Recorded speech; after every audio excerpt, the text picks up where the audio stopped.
అర్జున్ తన లైఫ్ని తన చేతులారా ఇలా మార్చుకుంటాడని ఎప్పుడనుకోలేదు.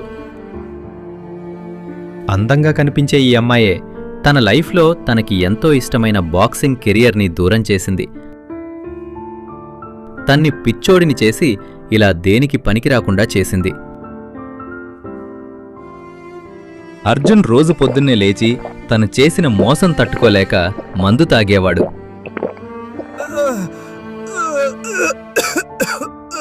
ఎంతలా అంటే తాగింది కక్కెలా, మళ్లీ తాగి ఎక్కికి ఏడ్చేలా. ఎందుకు శృతి నా జీవితంతో ఆడుకున్నావు? నిన్ను నా అమ్మా నాన్నల కంటే ఎక్కువగా ప్రేమించాను. నీతోనే నా జీవితం పంచుకోవాలనుకున్నాను. కానీ నన్ను మోసం చేసి ఇంకొకరిని పెళ్లి చేసుకుంటావా?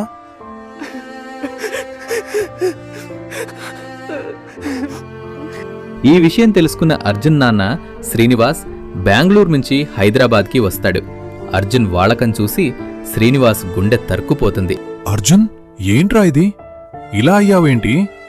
నీ జుట్టు గడ్డం ఇంత బక్క చిక్కిపోయావేంట్రా? అస్సలేమైనా తింటున్నావా?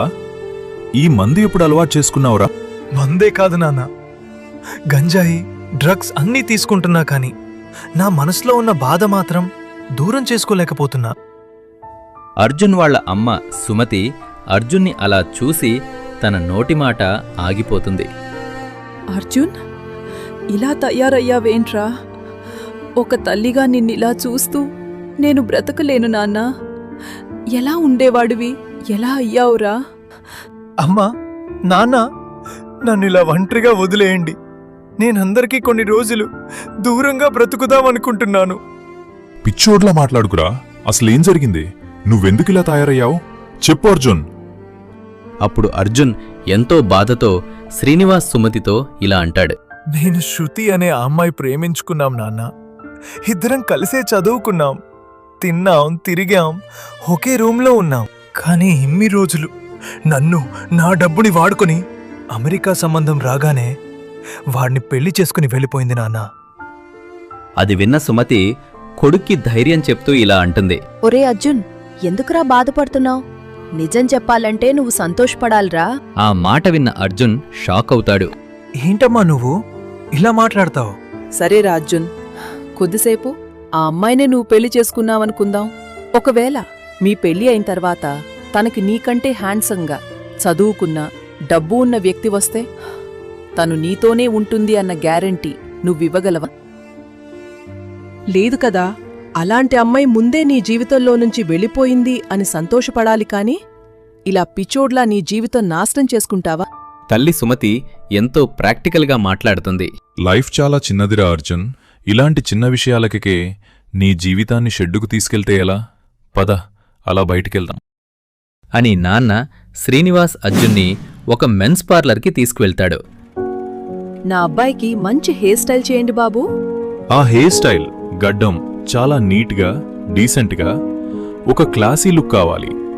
సార్, మీరే చూడండి నేను చేసే హెయిర్ కట్ ఎలా ఉంటుందో.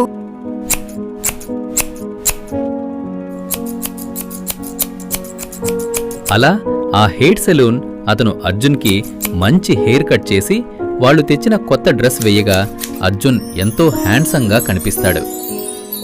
ఇప్పుడు చూడండి సార్, మీ అబ్బాయి ఎలా మెరుస్తున్నాడు. అర్జున్ని చూసి శ్రీనివాస్ సుమతిలు ఎంతో ఆనందపడతారు.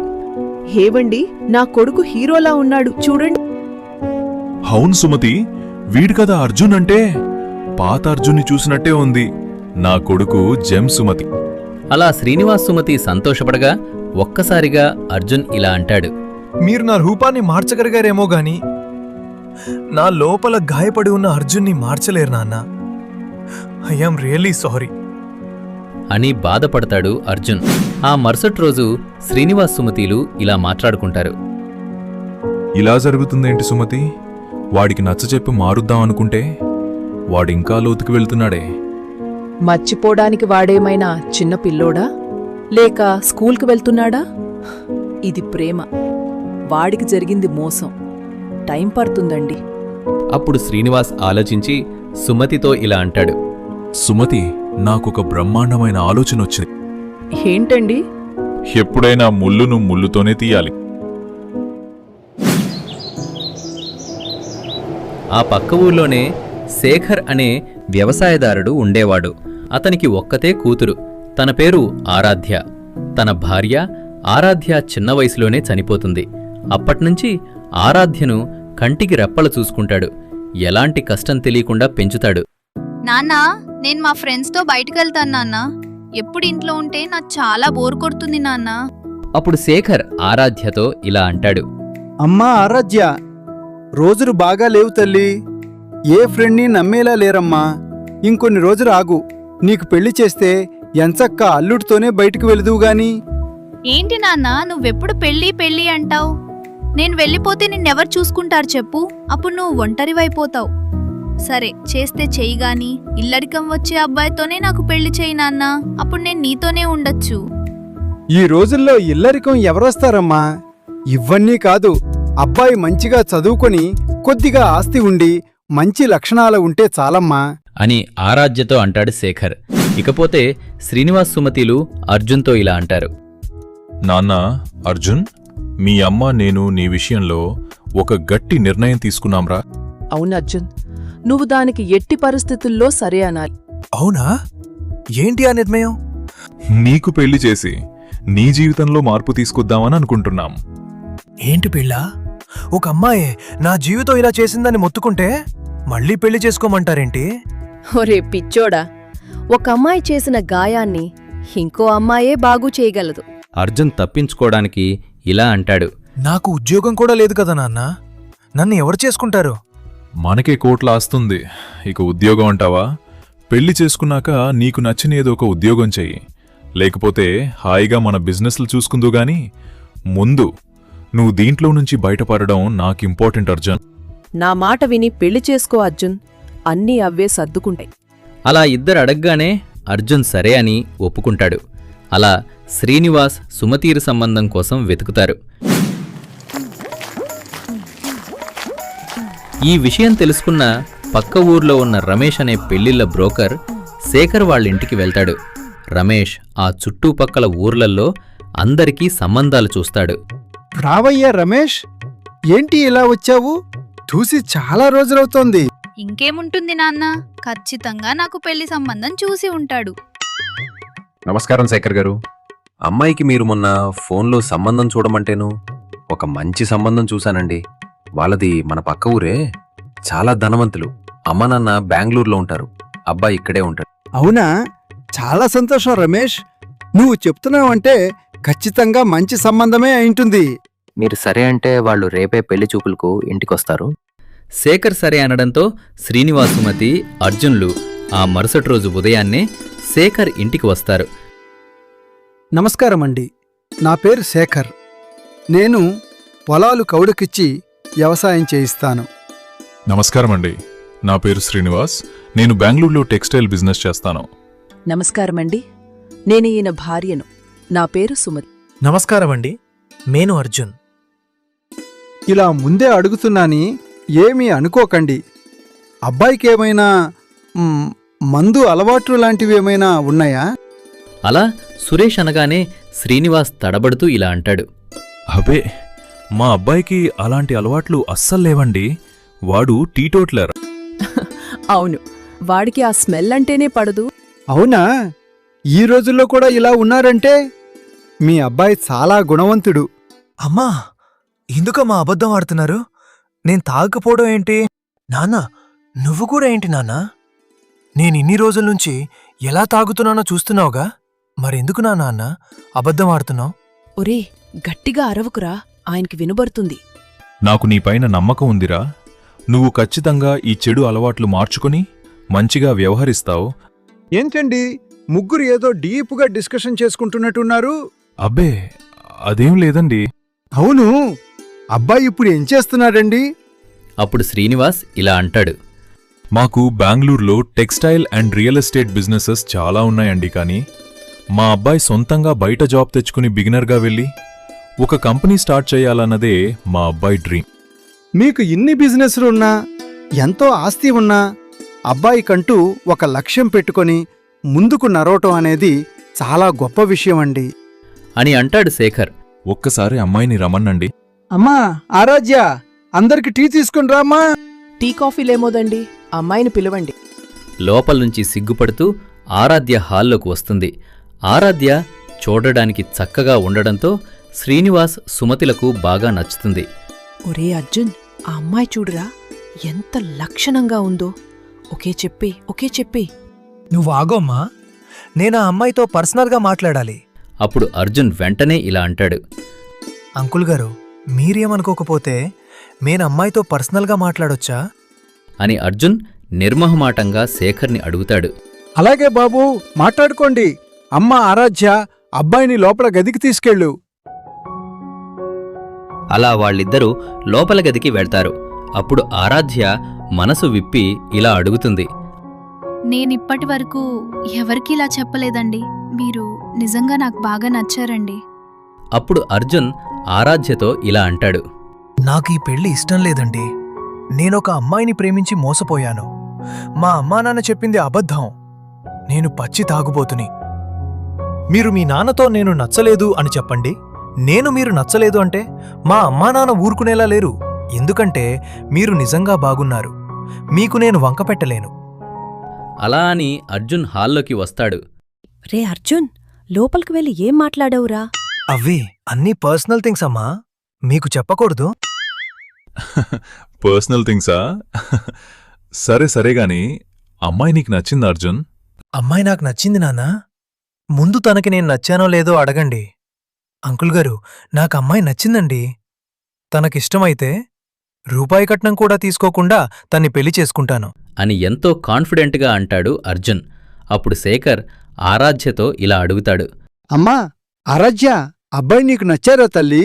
హా నాన్న, అబ్బాయి నాకు బాగా నచ్చాడు. అతని ఆనెస్టివిటీ నాకు బాగా నచ్చింది. చెప్పినట్టుగా పెళ్లి చేసుకోమనండి అని అంటుంది ఆరాధ్య. ఇది విన్న అర్జున్ షాక్ అయిపోతాడు. శుభం. మా అమ్మాయికి అబ్బాయి, అబ్బాయికి అమ్మాయి నచ్చింది. అంతకంటే ఇంకేం కావాలి చెప్పండి? అవును శేఖర్ గారు, పంతులు గారికి వీళ్ళిద్దరు జాతకం చూయించి ముందుకెళ్దాం. నేను జాతకాల్లాంటివి పెద్దగా పట్టించుకోనండి. అయితే ఈ నెల్లో మంచి ముహూర్తం చూసి పెళ్లి చేసేద్దాం. అలా అర్జున్కి ఇష్టం లేకుండానే ఆరాధ్యతో పెళ్లి జరుగుతుంది.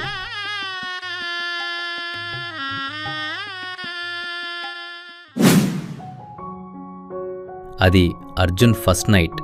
ఆ రోజు రూమంతా మల్లెపూలతో నింపేస్తారు. ఆ బెడ్ పక్కన పూలు పళ్లతో ఎంతో చక్కగా రూమ్ని అలంకరిస్తారు. సుమతి ఆరాధ్యను గదిలోకి పంపే ముందు తనతో ఇలా అంటుంది. అమ్మా ఆరాధ్య, అబ్బాయిని బాగా చూసుకో అమ్మా. అబ్బాయి ఏదడిగినా కాదనుకు. అప్పుడు ఆరాధ్య సిగ్గుపడుతూ అలాగే అత్తయ్య. ఆరాధ్య సిగ్గుపడుతూ పాల గ్లాసు పట్టుకుని అర్జున్ దగ్గరికి వస్తుంది. ఎంతో ప్రేమతో ఆరాధ్య అర్జున్కి పాల గ్లాసిస్తుంది.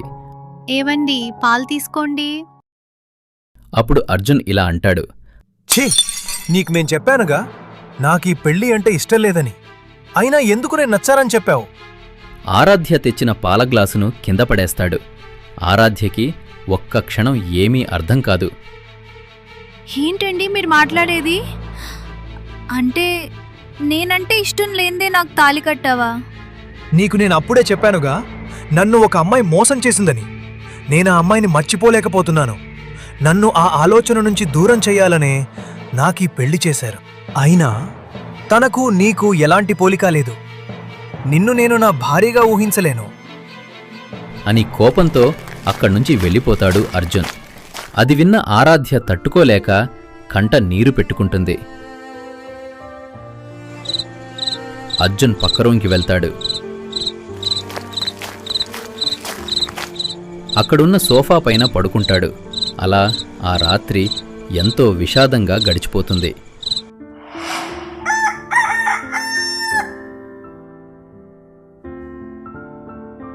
ఉదయాన్నే అర్జున్ సోఫా పైన పడుకోవటం శ్రీనివాస్ చూస్తాడు. చూసి ఇలా అనుకుంటాడు. వీడేంటి ఇక్కడ సోఫా పైన పడుకున్నాడు? బెడ్రూంలో కదా ఉండాలి. అర్జున్, అర్జున్, ఒరే అర్జున్, లేవురా అర్జున్. అర్జున్ని శ్రీనివాస్ లేపుతాడు. అర్జున్ ఉలిక్కిపడి లేస్తాడు. ఇక్కడ పడుకున్నావేంట్రా? నువ్వు తనతో బెడ్రూంలో కదా పడుకోవాలి, ఇక్కడ సోఫా పైన పడుకున్నావు? అప్పుడు అర్జున్ తడపడుతూ ఇలా అంటాడు. ఏం లేదు నాన్న. అది అర్ధరాత్రి కరెంట్ పోయింది, గాలి రావట్లేదని ఈ రూమ్లోకి వచ్చి పడుకున్నాను నాన్న, అంతే. అలా అని కవర్ చేస్తాడు అర్జున్. కొద్దిసేపటి తర్వాత ఆరాధ్య బెడ్రూంలోంచి వస్తుంది. అది చూసిన సుమతి ఆరాధ్యతో ఇలా అడుగుతుంది. అమ్మా ఆరాధ్య, అంతా బాగా జరిగిందా? సుమతి అడగగానే ఆరాధ్య కవర్ చేస్తూ ఇలా అంటుంది. ఆ అత్తయ్య, అంతా బానే జరిగింది. అని తడపడుతూ అంటుంది ఆరాధ్య. ఎందుకమ్మా అబద్ధం ఆడుతున్నావు? అర్జున్ ఇక్కడే సోఫా పైన పడుకున్నాడంట, మీ మావయ్య చెప్పాడు. అప్పుడు ఆరాధ్య బాధతో ఇలా అంటుంది. అవునత్తయ్య, అర్జున్కి నేనంటే ఇష్టం లేదంట. నన్ను మీరు బలవంతం చేస్తేనే చేసుకున్నాడంట. నాకు ముందే చెప్పాడు అత్తయ్య, కానీ నేను వినలేదు. మీరిద్దరు ఆ రోజు తన గురించి అబద్ధం చెప్పినా తను మాత్రం అన్ని నిజాలే చెప్పాడు. అది విన్న నేను, ఆ అమ్మాయి తన్ని మోసం చేసినా కూడా తను ఎవరిని అబద్ధం చెప్పి మోసం చేయలేదు అన్న ఒక్క కారణం చేత తనని నా జీవితంలో ఉండాలని కోరుకున్నాను. కానీ బాధపడకమ్మా, వాడు చాలా మంచివాడు. తననింకా మర్చిపోలేకపోతున్నాడే తప్ప నువ్వంటే వాడికి ఎలాంటి ద్వేషము లేదు. నువ్వే నీ ప్రేమతో వాడిని మార్చుకోవాలమ్మా అని నచ్చచెప్తుంది అత్త సుమతి. ఆరాధ్య అదంతా మర్చిపోయి కోడలిగా తను స్నానం చేసుకుని ఇంటి ముందు చక్కగా రంగులతో ముగ్గులు వేస్తుంది. ఎంతో భక్తితో తులసికోటకు పూజ చేస్తుంది. మా అత్తయ్య, మావయ్య, మా ఆయన ఈ ఇల్లు ఎప్పుడు చల్లగా ఉండాలి. వంటింట్లో ఉన్న గిన్నెలన్నీ తోమి ఎంతో ప్రేమతో అర్జున్కి ఇష్టమైన ఆలూ మసాలా కర్రీ చేస్తుంది. ఆరాధ్య ఫస్ట్ టైం అర్జున్ రూమ్కి వెళ్తుంది. గోడపైన అమ్మాయి పోస్టర్ని, ఇంకా బాక్సింగ్ పోస్టర్ని, రూమంతా అల్లకల్లోలంగా ఉండడం చూసి తను ఇలా అంటుంది. ఏంటండి, నీ రూమ్ అంతా ఇలా గందరగోళంగా ఉంది? మీ రూమ్ ఇలా ఉంటుంది అని అనుకోలేదండి. రూమ్లో ఎక్కడ వేసిన గొంగడి అక్కడే ఉందిగా. అప్పుడు అర్జున్ ఎంతో పొగరుగా ఇలా అంటాడు. నా రూమ్ ఇలానే ఉంటుంది, నాకిలా ఉంటేనే ఇష్టం. అయినా నాకీరోజు ఇంటర్వ్యూ ఉంది, నీతో మాట్లాడి నా టైం వేస్ట్ చేసుకోలేను. నేను వెళ్తున్నాను అని కసుర్తు మాట్లాడుతూ ఇంటర్వ్యూకి బయలుదేరుతాడు. అర్జున్ కంపెనీకి వెళ్లి రిసెప్షన్లో కూర్చుంటాడు. అర్జున్ని చూసిన ఆఫీస్ బాయ్ మల్లేష్ తన దగ్గరికి వెళ్తాడు. ఎవరు సార్ మీరు? ఎవరినైనా కలవాలా? నా పేరు అర్జున్ అండి. నేను జాబ్ ఇంటర్వ్యూ కోసం వచ్చాను. ఇప్పుడు 12 గంటలకు నా ఇంటర్వ్యూ ఉంది అని ఆన్లైన్లో మెసేజ్ పంపారు. ఓ, మీరు ఇంటర్వ్యూ కోసం వచ్చారా? ఒక్క నిమిషం అండి, నేను ఇప్పుడే వస్తాను అని ఆఫీస్ బాయ్ మల్లేష్ లోపల మేనేజర్ రసజ్ఞ దగ్గరికి వెళ్తాడు. మేడం గారు, ఎవరో అర్జున్ అంట ఇంటర్వ్యూ కోసం వచ్చాడు. హా మల్లేష్, అతనికి ఇంటర్వ్యూ కండక్ట్ చేయాలి, వెయిట్ చేయమని చెప్పు. సరే మేడం, చెప్తాను. సార్, మేడం గారు మిమ్మల్ని వెయిట్ చేయమని చెప్పారు. అలాగేనండి, వెయిట్ చేస్తాను. అలా అర్జున్ వెయిట్ చేస్తూ కూర్చుంటాడు. అలా చాలా గంటల టైం గడిచిపోతుంది. అదేంటి, నేను వచ్చి 4 గంటలవుతుంది, ఇప్పటివరకు ఇంటర్వ్యూకి పిలవట్లేదు. మల్లేష్ చాలాసేపటి నుంచి అర్జున్ వెయిట్ చేయడం చూస్తాడు. చూసి మేనేజర్ రసజ్ఞతో ఇలా అడుగుతాడు. మేడం, ఆ అబ్బాయి వచ్చి 4 గంటలకు పైగా అవుతుంది, ఇంకా రిసెప్షన్లోనే వెయిట్ చేస్తున్నాడు. మేడం, లోపలికి రమ్మంటారా? లేదు మల్లేష్, ఉండని, నేను పిలుస్తాను. అలా ఇంకో 2 గంటలు అర్జున్ని వెయిట్ చేయిస్తారు. అర్జున్కి పట్టలేనంత కోపం వస్తుంది. అప్పుడు మల్లేష్ వచ్చి ఇలా అంటాడు. సార్, మిమ్మల్ని మేడం గారు లోపలికి పిలుస్తున్నారు. తన్ని పిలవగానే కోపంగా తిట్టేదాం అని అర్జున్ లోపలికి వెళ్తాడు. అర్జున్ లోపలికి వెళ్లి చూడగా ఆ మేనేజర్ రసజ్ఞ చాలా అందంగా ఉంటుంది. తను చూడడానికి కొద్దిగా తన ఎక్స్ గర్ల్ఫ్రెండ్ లాగా ఉంటుంది. ఆమెకి అర్జున్ ఆకర్షితుడవుతాడు. తన అందాన్ని చూస్తూ అర్జున్ అలాగే నిలబడిపోతాడు. Hello mister Arjun, please take your seat. ఏంటండి ఇది, నేనొచ్చి 6 గంటలవుతుంది. Why did you make me wait for so long? Actually ఈ జాబ్ రోల్కి చాలా పేషెన్స్ అవసరం. అందుకే మిమ్మల్ని ఇంతసేపు వెయిట్ చేయించి మీ పేషెన్స్కి నేను టెస్ట్ పెట్టాను. ఆ టెస్ట్లో మీరు పాస్ అయ్యారు. అలా అర్జున్తో అంటుంది manager Rasajna. Please have your seat Arjun. Okay Arjun, now tell me how fit you are for this software tester role. అప్పుడు అర్జున్ ఎంతో కాన్ఫిడెంట్గా ఇలా అంటాడు. I'm a patient learner with a problem-solving mindset and good communication skills. With strong technical skills, I take responsibility for my work and adapt quickly. అది విన్న రసజ్ఞ తన కాన్ఫిడెన్స్కి స్కిల్స్కి చాలా impress అయిపోతుంది. Very impressive mister Arjun, congratulations, you're hired for this job role. మీలాంటి skilled employees మా కంపెనీకి కావాలి. And మీ మంత్లీ శాలరీ 50,000. యాక్చువల్ శాలరీ 40,000 అయినా మీరు నాకు 50,000 ఆఫర్ చేశారు. Really thank you ma'am. అలా రసజ్ఞ అర్జున్ హ్యాండ్సంగా ఉండడం చూసి చాలా అట్రాక్ట్ అయిపోతుంది. తనకి 50,000 ఆఫర్ చేస్తుంది. రేపే మీ joining mister Arjun. See you tomorrow in the office. ఆరాధ్యతో ఇష్టం లేని పెళ్లి చేసుకుని కొత్త ఆఫీస్లో ఇష్టమైన అమ్మాయి రసజ్ఞతో అర్జున్ ఎలా ఉండబోతాడు అని తెలుసుకోవాలంటే ఇద్దరు పిళ్ళాల ముద్దుల మొగుడు పార్ట్ 2 కోసం మాపాల డబ్బా స్టోరీస్ ఛానల్ని సబ్స్క్రైబ్ చేసుకోండి.